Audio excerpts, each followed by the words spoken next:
everyone. I'm LeMaster of Common Sense Living Podcast.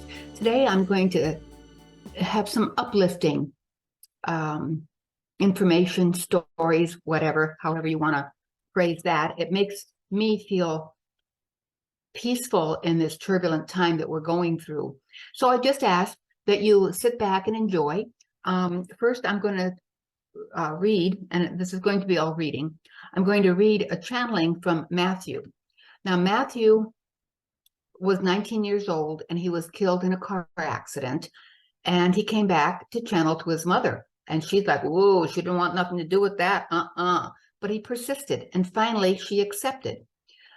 Now, the reason I like listening to his or reading his messages is because they are uplifting and get me out of the slump of this gloom and doom we are inundated with on a daily basis. And my nephew was named Matthew, and he was killed in a car accident, but he was 24. And he comes to visit me sometimes. So I feel like there's a bond of some sort there. So then I'm going to read 3 stories, and they are like for children, but it applies to all of us. We love stories, don't we? And me, as being a writer now and an author, I like sharing about stories. So the author of these is, and I'm going to butcher his name, I know, I apologize, Efrat Shokel. It's EFRATSHOKEL.com is where you can find him. So I'll put that aside for now, and I'll start with channeling reading of Matthew. With loving greetings to all souls from this station, this is Matthew. It is our privilege and great pleasure to welcome back Arnold, the soul who shared his knowledge in 2 prior messages. Arnold says, thank you, Matthew. For nigh on to a century, my people have been helping Gaia and her residents by sending light to Earth. Other civilizations, including those who live in inner Earth cities, have been doing the same, and many millions of volunteers have incarnated on the planet to add their light. These gifts of light, the same energy as love, enabled Earth to rise out of third density depths and embark upon a steady ascension pathway. Her people saw turmoil growing, but they had no idea that a massive infusion of light was exposing long-hidden darkness, and a battle between the light and the dark forces was well underway. To enlighten the populace, off-planet messengers telepathically transmitted information to their respective receivers, who accepted the mission to publicize it. Persons who were responsive to the light and the information began to awaken. Now there were vast numbers of persons who were responsive to the light and the information began to awaken. Now their vast numbers are increasing by the day, and Earth is orbiting in 4th density on her way to 5th, with speed that is unprecedented in this universe.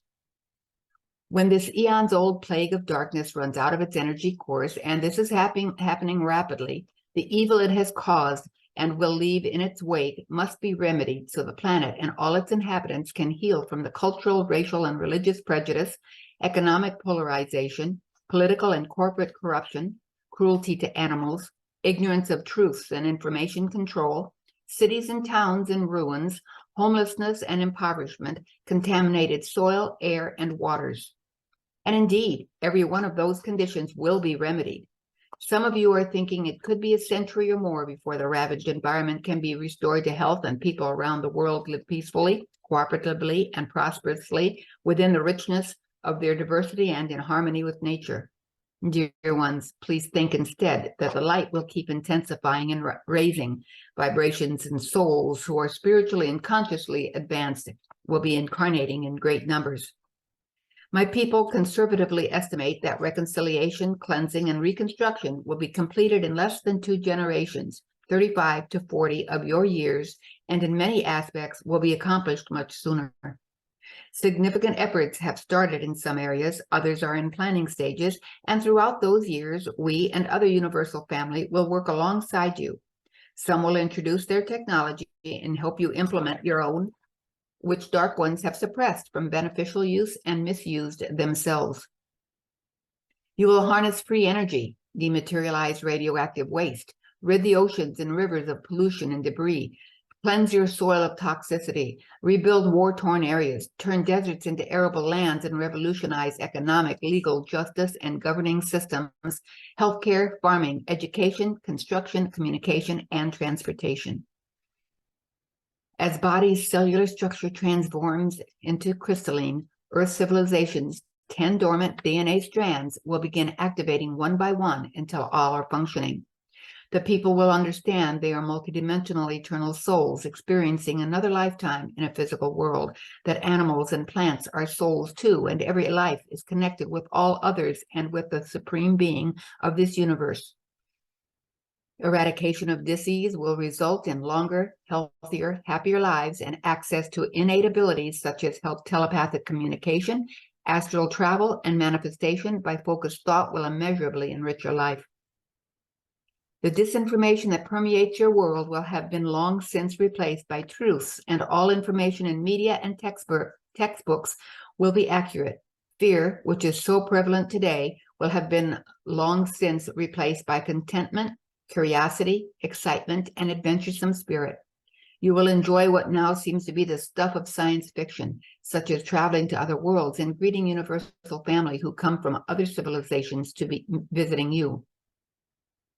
The population will not advance in mass, but individually, in accordance with persons' beliefs about their extensive powers, and ultimately everyone will achieve that advanced state of being. Then Earth's density, her golden age, will flourish in the fullness of unity consciousness, indeed, heaven on earth. Dear hearts, many of you are elder years chose in your soul contract to leave Earth lifetime before that age is blooming in all its gloriousness. You will be living with other magnificent worlds where love, peace, and life in harmony with nature also are cornerstones. You can view the panorama of Earth in the continuum where all her residents are joyously thriving in the planet's abundance and pristine beauty. For your dedicated service that is inspiring her people to move ever onward to manifest that age, you are honored by and have the gratitude of all lighted beings. Whatever happens anywhere affects everything else. Everywhere else. Thus, the transformation of life on Earth will benefit all other worlds in this universe. Susie, his mother, thank you for receiving my message. Matthew, thank you. Well, Susie is Matthew's mother. Thank you for receiving my message. And Matthew, thank you for letting me speak. Matthew says, we thank you, Arnold. Our readers will welcome your message. We would like to add a bit if we may. And Arnold says, indeed, you may. So Matthew continues, when Earth was mired in third density, Gaia asked Universal Family for the help she needed to rise out of those depths where darkness was keeping her. Third density worlds that did not request help or declined assistance lovingly offered have taken many thousands of years to reach fourth density, where Earth is location-wise and the status many of her peoples are attaining in personal ascension. This has happened in only several decades, lets you see the uniqueness of speed thanks to the light beamed by other civilizations and the steadfastness of volunteers. Arnold, we are profoundly grateful for your assistance that of all other members of the extraterrestrial species forces. Arnold says, as you and all other souls at your station know, Matthew, helping our Earth family is a service of love. Thank you for adding to what I said about speed. That comparison was needed so the ascension pace of Earth and her residents can be properly appreciated. And now I bid you farewell. So Arnold had said in previous statements, after the first, Matthew said this about him. His humility belies his soul evolvement station and the high position he holds in his civilization, as well as his importance to your world. He is one of the specifically gifted special forces we have talked about. Many of you may not know or remember what makes those forces special. Mother, please insert what we said about them some time ago. Members of the forces number in the thousands, and they're stationed around the world wherever they are needed. In addition to the great difference in the size of this group and the other volunteers and the occasional arrival of an adult, souls in the forces also differ in other ways. All come from the most highly evolved civilizations where they held responsible positions. They know who they are, and none has ever strayed from his or her mission. They retain their innate abilities of manifestation, dematerialization, teleportation, astral travel, telepathic communication, being present in spirit only, thus invisible to bystanders, and reading thoughts of others nearby or distant. Those extraordinary abilities, that is, in persons on Earth, enable these volunteers to be especially valuable in intelligence agencies, the sciences, medical laboratories, information analysis, military forces, and governments. And a few are prodigies, which shouldn't be surprising, and are a few what you call illusionists. That may seem a frivolous mission, but it is purposeful. Purposeful by walking through a brick wall or producing an automobile out of thin air, for instance. They are showing these are possible. Thoughts about any possibility precede developing, more accurately activating the ability to accomplish it. And those entertainers are stimulating their audiences to contemplate how such feats can be managed. You could say they are the way showers to Earth's peoples discovering their own innate capabilities. Let us add that it is members of the special forces who reduce the toxicity in vaccines and erase the programming in the chips, as well as preventing detonation of missiles, nuclear warheads, and causing other weapons to malfunction. Of particular importance to us, they are our information sources on the planet about what's happening here. Mother, thank you. You can see why we are profoundly grateful to Arnold and all others in the Special Forces. As a major part of the Light Forces, their multi-pronged mission is different from, but in conjunction with, what the White Hats are doing to rid Earth of darkness. As a preface to telling you about one of the missions, we say that some of the Forces members are among the many reptilians who are lighted beings. Mother, please copy a pertinent part of your conversation with Forces, a reptilian fleet commander whom I know. And she states, it is known by some of your people that certain of my civilization are fearsome creatures that have been causing all manner of evil upon your world for endless times. It is possible that all who oppose their darkness, we are the most vehement because their actions reflect upon us as a total civilization. Those members are not in the majority and are not representative of the rest of us. Again, thank you, Mother. The reptilians about whom Horses spoke include older generations of European royal families, others at the peak Illuminati, and a group that can be rightfully thought of as evil incarnate. By emitting the lowest of the vibrations, that group gleefully helps perpetrate Earth's third density conditions, even though their main interest is their own survival, unlike the dark forces puppets who cause all sorts of mayhem and violence, corruption, disease, disinformation, and toxic pollution.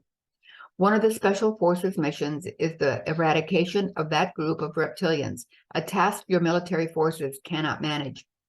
Ridding Earth of darkness is moving apace worldwide, and in reply to numerous questions about military movement in the United States, the troops will maintain order and provide safety for the citizenry. As cleansing action heats up in that country, the beneficial aftermath will be far-reaching.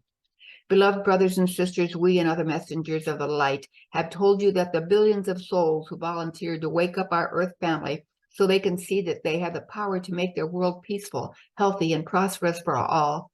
You were chosen because you are the strongest and have successfully accomplished this in other 3D worlds. If you feel you are falling short this time because even family and dear friends show little interest in hearing what you know and dramatic changes are not publicly evident, we assure you, you have not fallen short. The light you radiate simply by being has been motivating millions upon millions to start thinking, questioning, reasoning, and acting on a higher level of awareness. Dear ones, you are a grand success. All light beings in this universe honor you and support you with the unparalleled power of unconditional love. And that concludes the messages from Matthew. Are you or someone you know dealing with blood sugar issues like diabetes?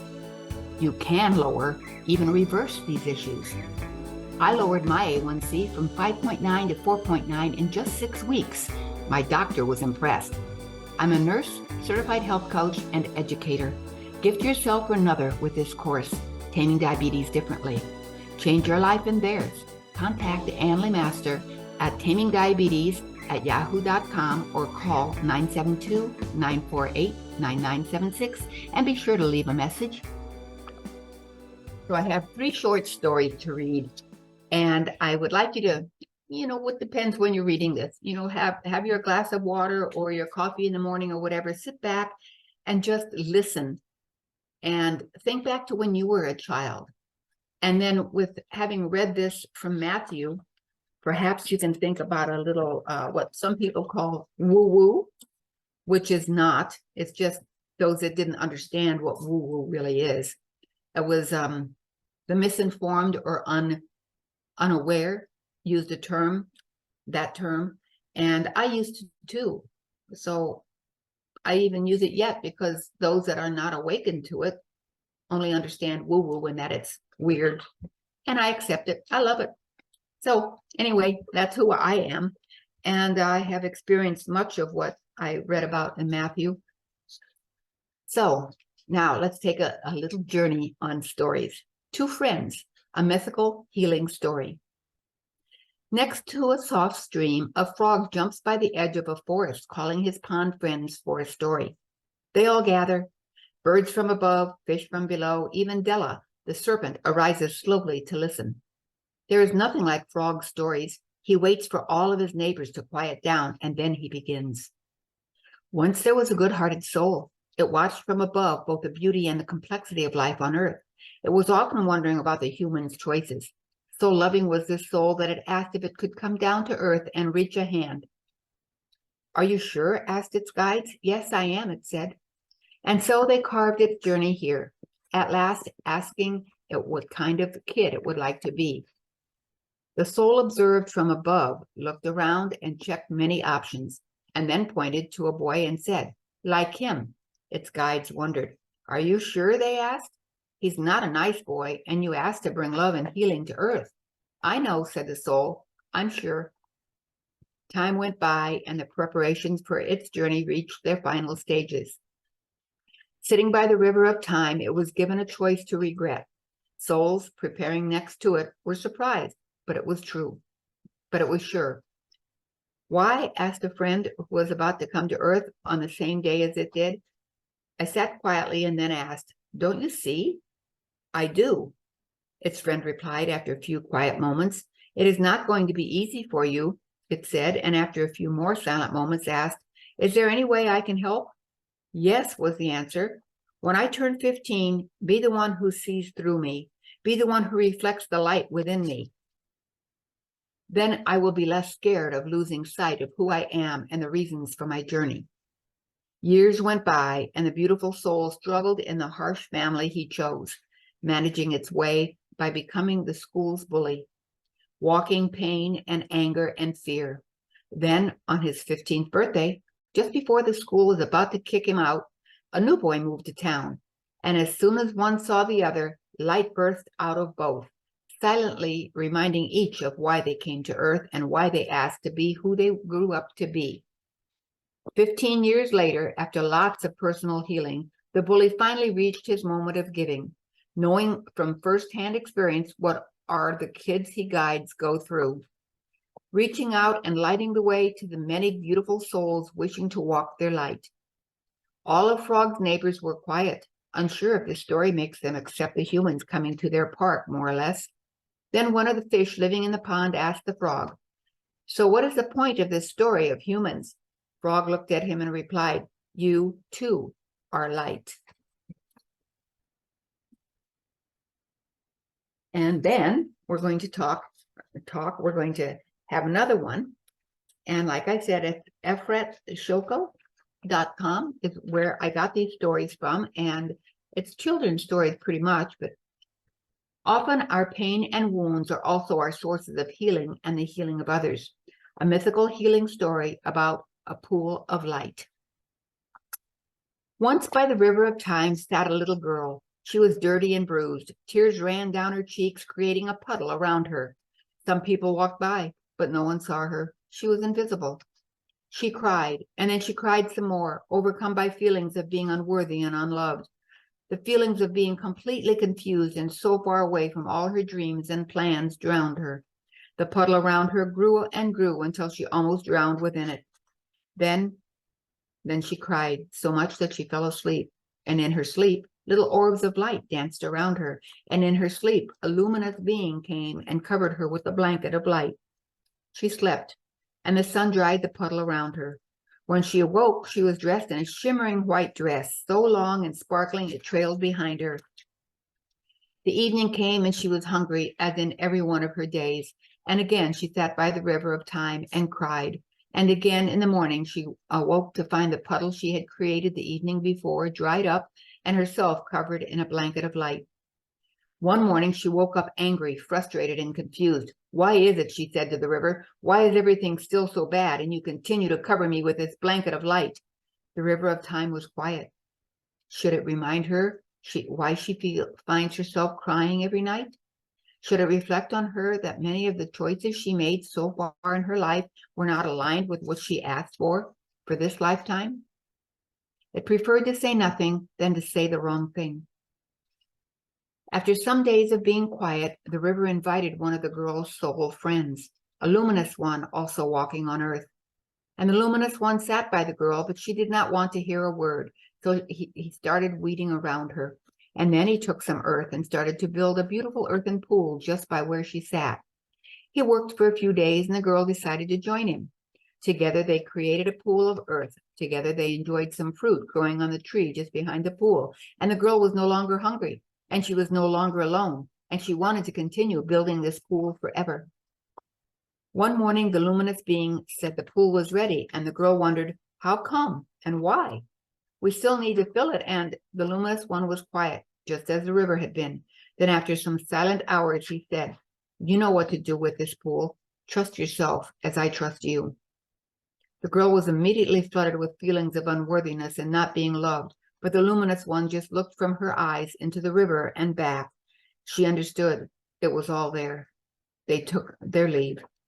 She sat by the empty pool and cried, and each tear that fell into the pool, and for each tear that fell into the pool, raindrops of light fell into it too.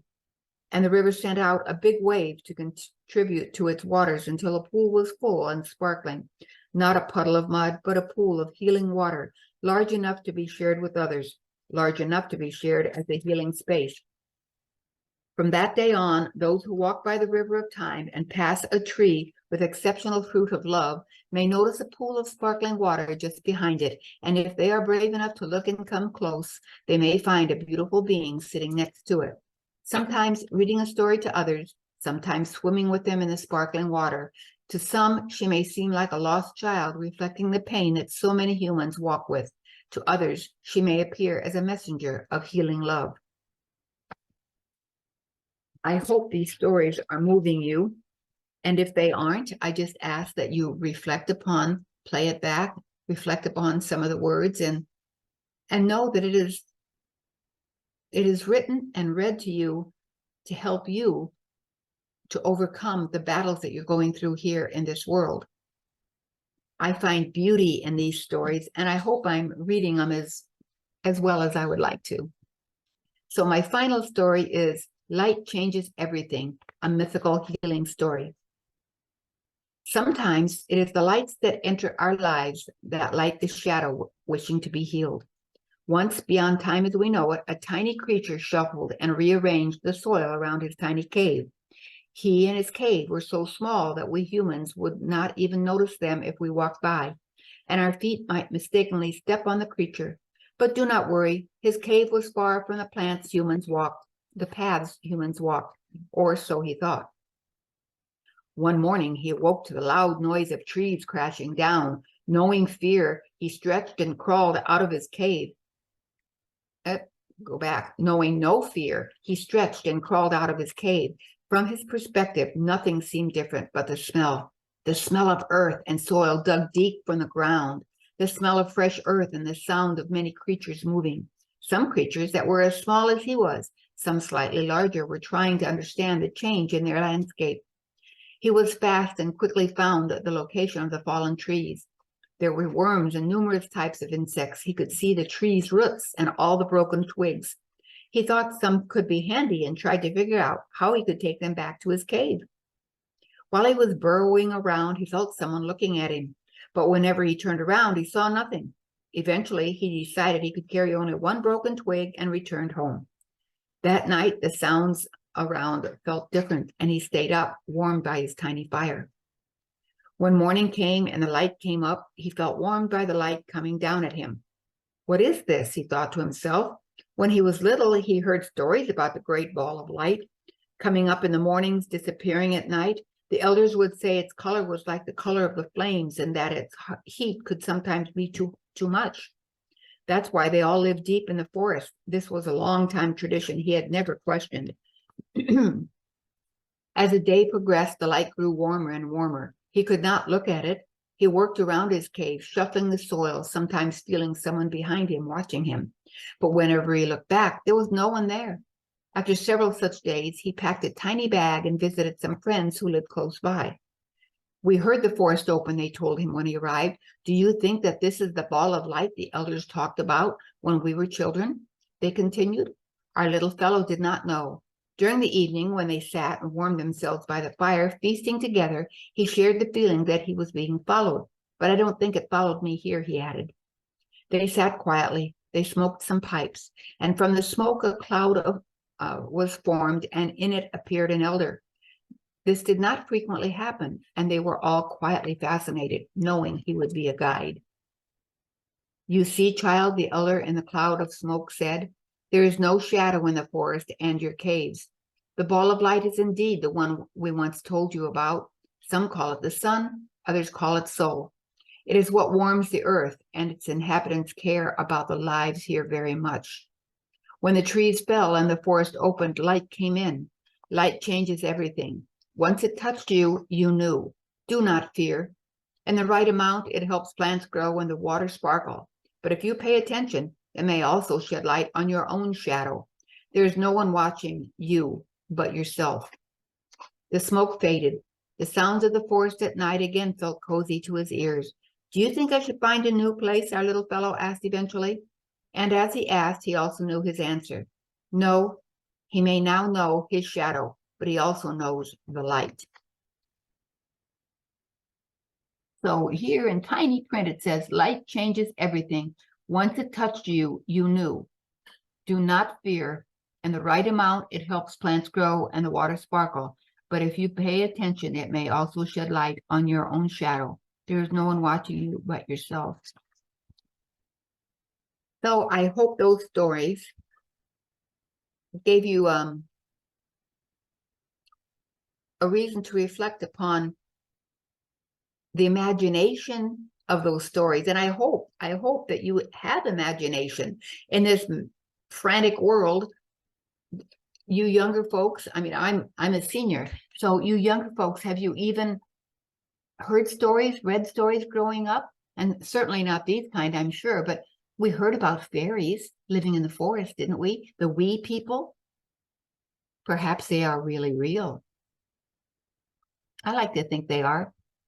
I'm not an arrogant human that thinks we are the only smart on earth. Actually, I think we're about the dumbest because we're arrogant. We think we know everything and we know so very little. Look at the ants in the soil. Look at all the bugs and watch the animals. Watch nature. And the leaf on a tree will curl up to conserve the moisture when it's so dry. I learned about God through nature growing up. I didn't go to church.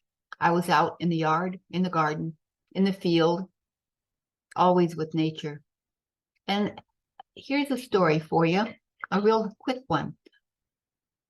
Nature, the critters in nature, and in this case, I'm going to talk about ants. Easter candy, okay?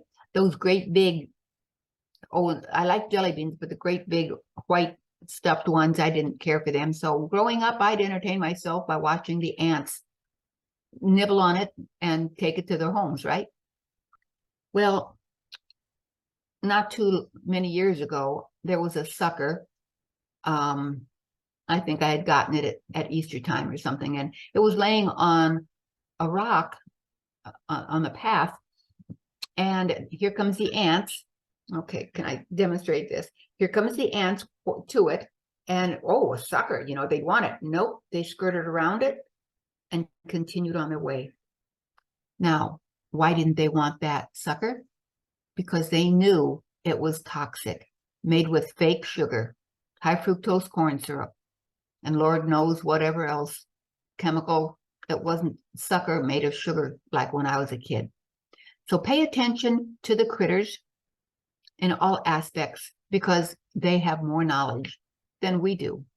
Yes, humans are smart, but the majority of us depend on somebody else's creativity to protect us or whatever. So anyway, I don't want to go on a rant. I just wanted to say hello and thank you for joining me on my Common Sense Living podcast.